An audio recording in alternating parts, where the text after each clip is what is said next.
দেশের বিভিন্ন স্থানে চলছে মহান বিজয় দিবসের শ্রদ্ধা নিবেদন। এই বিষয়ে আরো জানাতে আমাদের সাথে আমাদের সহকর্মীরা এই পর্যায়ে যুক্ত হবেন। আমরা যাব রাজশাহী এবং বরিশালে। শুরুতেই যাচ্ছি রাজশাহীতে, সেখানে রয়েছেন আমাদের সহকর্মী মতিউর মর্তুজা। মর্তুজা, জানাবেন বেলা গড়িয়ে প্রায় দুপুর, এখনকার অবস্থা কি দেখছেন? এখনো কি আসছে কিনা সবাই শ্রদ্ধা জানাতে? নাফিসা, রাজশাহীতে সূর্যোদয়ের সাথে সাথে কিন্তু যতগুলো শহীদ মিনার রয়েছে সেখানে সাধারণ মানুষের ঢল নেমেছিল। সর্বস্তরের মানুষ শহীদ মিনার এসে শ্রদ্ধা জানিয়েছেন।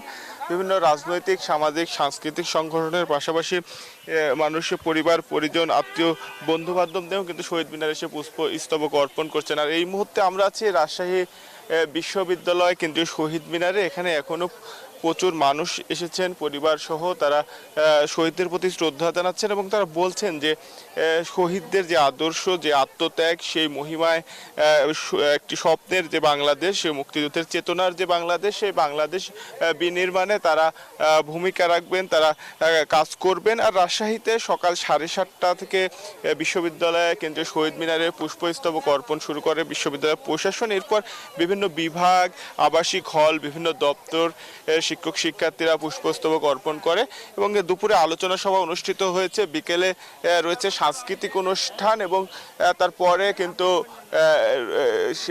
আরো দিনব্যাপী নানা কর্মসূচি রয়েছে। আমরা কথা বলেছি সাধারণ শিক্ষার্থীদের সঙ্গে, শিক্ষকদের সঙ্গে। তারা যেমনটি বলছেন যে মুক্তিযুদ্ধের চেতনায়, সেই আদর্শে তারা একটি অসাম্প্রদায়িক বাংলাদেশ প্রতিষ্ঠা করতে চান। এই ছিল রাজশাহী থেকে সর্বশেষ। বরিশাল থেকে আরো খবর জানাতে যুক্ত হচ্ছেন সহকর্মী মিরন। আমরা যাচ্ছি মিরনের কাছে।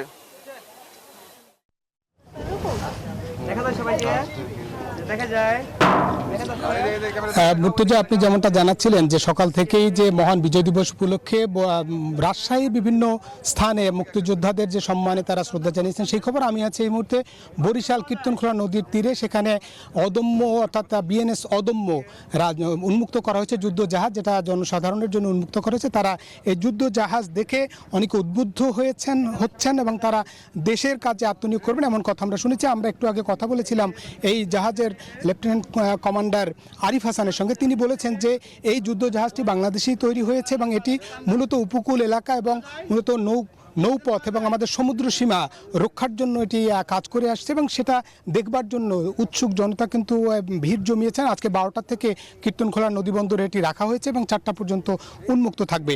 এখানে আমরা দেখছি বিভিন্ন বয়সে ছোট্ট শিশুরাও এসেছেন এবং তাদের সঙ্গে আমরা কথা বলেছি। তারা যেমনটা বলেছেন যে মূলত তারা যুদ্ধ জাহাজ দেখার সুযোগ পাননি, আজকে সুযোগ পেয়েছেন, সেজন্য তারা উজ্জীবিত হয়েছেন এবং একই সঙ্গে তারা এই যুদ্ধ জাহাজ দেখে পরবর্তীতে নৌবাহিনীতে যোগ দেওয়ারও তারা প্রত্যয় ব্যক্ত করেছেন। মূলত এই ছিল বিজয় দিবস উপলক্ষে বরিশালের যে নদীবন্দরে রাখা বা নৌজা অদম্য যে জনসাধারণের জন্য মুক্ত করা হয়েছে, সেখান থেকে আমার কাছে সবশেষ তথ্য। ফিরছি স্টুডিওতে। মিলন এবং মর্তুজা, ধন্যবাদ আপনাদেরকে।